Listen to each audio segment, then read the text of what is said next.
देर रात की खामोशी, जब पूरा शहर सो जाता है, तब कुछ कहानियां जागती हैं।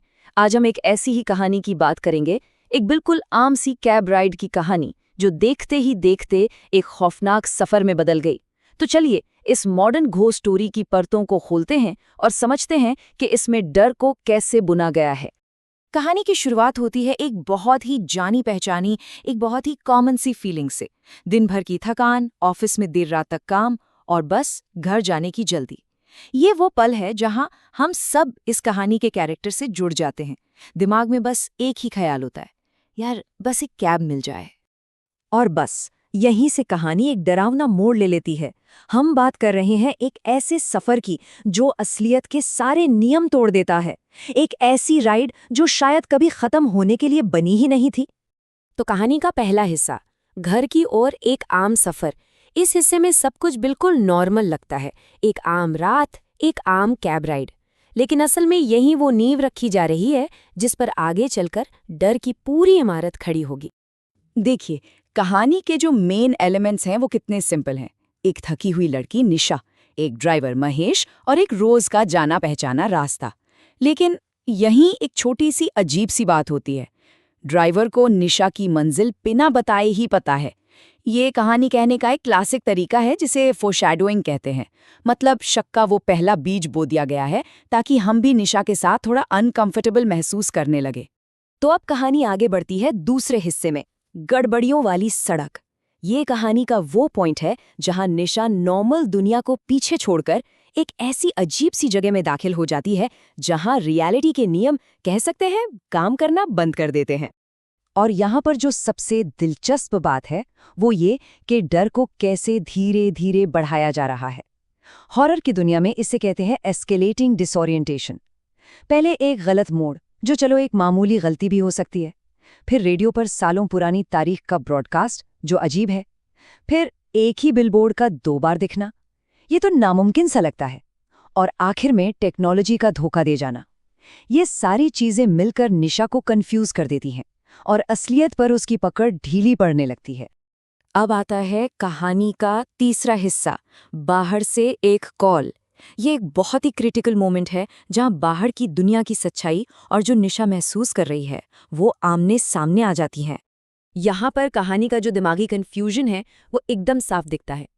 एक तरफ निशा है जो मानती है कि वो कैब में है, दूसरी तरफ उसकी दोस्त सना है जो कह रही है कि तुम तो ऑफिस से निकली ही नहीं, तुम्हारी कैब तो कब की कैंसिल हो चुकी है। तो सवाल ये उठता है, क्या निशा कोई सपना देख रही है या फिर सना गलत है? हकीकत और वहम के बीच की जो लाइन है वह पूरी तरह धुंधली हो चुकी है। और फिर फोन डेड। बाहरी दुनिया से जो एक आखिरी कनेक्शन था वो भी टूट गया। ये कहानी कहने की एक क्लासिक ट्रिक है जहां कैरेक्टर को पूरी तरह से अकेला और बेबस कर दिया जाता है ताकि डर और लाचारी का एहसास कई गुना बढ़ जाए। और अब आता है कहानी का चौथा और सबसे ज़रूरी हिस्सा, ड्राइवर की सीट पर बैठा भूत। यहाँ जो सस्पेंस अब तक धीरे धीरे बन रहा था वो एक झटके में टूटता है, एक खौफनाक सच के साथ। तो ये है महेश की बैक स्टोरी। असल में ठीक 1 साल पहले इसी तारीख को इसी रास्ते पर महेश का एक भयानक एक्सीडेंट हुआ था जिसमें उसकी मौत हो गई थी। और अब हमें समझ आता है कि ये सब क्यों हो रहा है और आज की रात ही क्यों हो रहा है। और फिर महेश खुद बताता है, और उसके शब्द शायद इस कहानी की सबसे डरावनी लाइन है। वो कहता है, कभी कभी ऐप गलती कर देता है। ये कंफर्मेशन है कि वो कौन है और ये सब क्या हो रहा है। ये एक ऐसी गलती है जो ऐप बार बार दोहराता है। और फिर एक और चीज पर नजर जाती है, कार की घड़ी। वो 3:33 पर जम जाती है। इसे हॉरर की दुनिया में डेविल्स आवर भी कहते हैं। मतलब वो वक्त जब अलौकिक घटनाएं अपने चरम पर होती हैं। ये एक इशारा है कि अब वक्त अपनी नॉर्मल स्पीड से नहीं चल रहा, निशा जैसे टाइम के एक लूप में फंस गई है। इसके बाद आता है कहानी का 5वां हिस्सा, बुरे सपने से जागना। यहाँ कहानी एक बहुत ही इंटरेस्टिंग टर्न लेती है। डर के बाद एक झूठा आराम। एक पल को लगता है शुक्र है सब ठीक है, और सवाल उठता है क्या वो सब बस एक बुरा सपना था। और फिर अचानक एक झटके से निशा की आंख खुलती है। वो खुद को अपने ऑफिस के बाहर एक बेंच पर पाती है। उसका सिक्योरिटी गार्ड और दोस्त सना उसे एक बिल्कुल लॉजिकल एक्सप्लेनेशन देते हैं। मतलब एक पूरी लॉजिकल कहानी तैयार है। शायद निशा इतनी थक गई थी कि बेंच पर ही सो गई और ये सब बस एक भयानक सपना था। कहानी यहाँ पर हमें यकीन दिलाने की कोशिश करती है कि चलो, खतरा टल गया, अब सब कुछ ठीक है।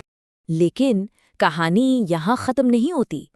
अब आता है फाइनल और सबसे बड़ा ट्विस्ट। छठा हिस्सा, वो तस्वीर जो रह गई। निशा नॉर्मल दुनिया में वापस तो आ गई है, लेकिन अपने साथ एक ऐसी चीज ले आई है जो साबित कर देगी कि वो सपना नहीं था। और यहाँ कहानी एकदम स्लो हो जाती है। सस्पेंस अपने पीक पर है। निशा लॉबी में है, बिल्कुल सेफ, और वो बस एक आखिरी बार अपने फोन की गैलरी चेक करती है। एक छोटा सा एक्शन जो सब कुछ बदल देगा। और ये रहा वो सबूत, कहानी का आखिरी और सबसे खौफनाक प्रूफ, एक नई तस्वीर। टाइम स्टैम्प है 3:33। सामने की सीट खाली है, लेकिन कार के शीशे में महेश सीधा कैमरे को देख रहा है। ये वो अमिट सबूत है जो चीख चीख कर कहता है कि जो हुआ वो बिल्कुल सच था। वो बुरा सपना अपने पीछे हकीकत का एक निशान छोड़ गया है। और कहानी हमें इसी एक सवाल के साथ छोड़ जाती है। एक ऐसा सवाल जो शायद ज़हन में गूंजता रहेगा। यह हमें सोचने पर मजबूर करता है कि कभी-कभी हमारी जिंदगी के सबसे नॉर्मल से फैसले, जैसे रात में कैब लेना, हमें किस अनजाने सफर पर ले जा सकते हैं, कोई नहीं जानता।